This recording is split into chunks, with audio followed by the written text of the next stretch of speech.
Let's ask Democratic strategist Kristen Hahn, Washington Examiner Susan Ferruccio, and District Media Group President Beverly Hallberg. Susan, where are we right now with this and the president's the actions and the tweets? And by the way, not backing down on this.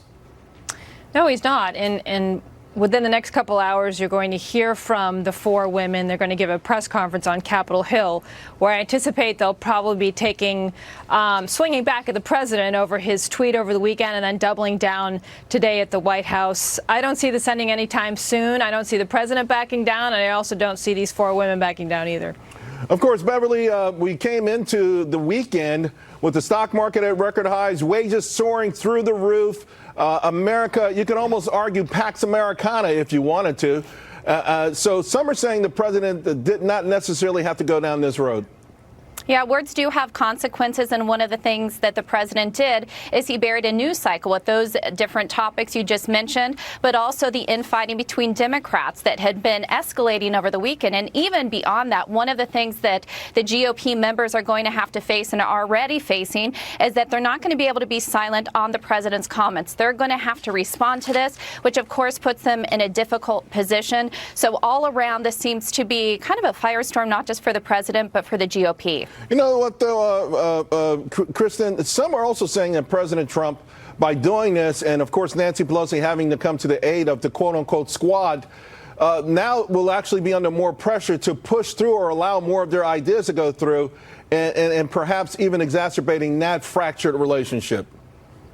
I mean, I don't think so. I think that the president, with what he did, and I think we mentioned this earlier, actually gave the Democrats something to rally around, pushing back on his racially charged remarks. But, the Democrats, you're right. I mean, there have been some infighting between some of the different factions, and this is something everybody was really able to come together and say collectively that this isn't acceptable. And I would agree with Senator Graham. He said aim higher.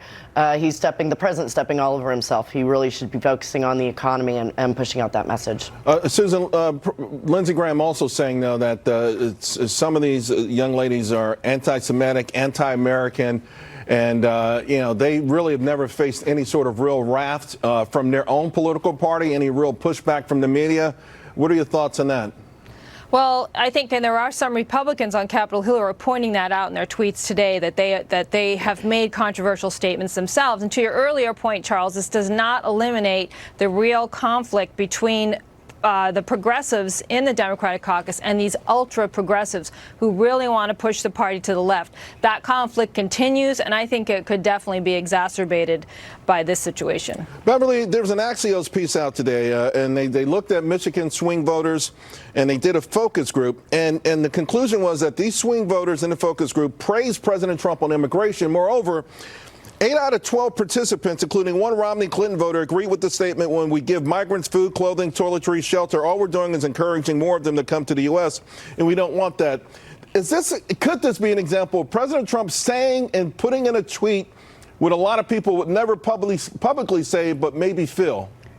I would see it from a different angle. I think what this comes down to is that people actually agree with so many of his policies. They agree with what he wants to do, but then he steps on his policies with the rhetoric that he puts out there. I think the average person out there who maybe voted for President Trump agree with him on his policies, but cringe often when they see what his tweets say. And this one went to a different level because he's talking about saying that they should go back to where they came from. First of all, it's inaccurate since 3 of the women were born in the United States. But when we think of the American dream, we celebrate people who have worked hard to come here to become citizens. So I think it's the nature of his comments on this one. He's saying go there, fix those places, and then come back. I'm going to give you the last word, Kristen. We only have less than a minute, though. We're going to hear from the so-called squad, these young congresswomen. How much further do you think this controversy is going to go?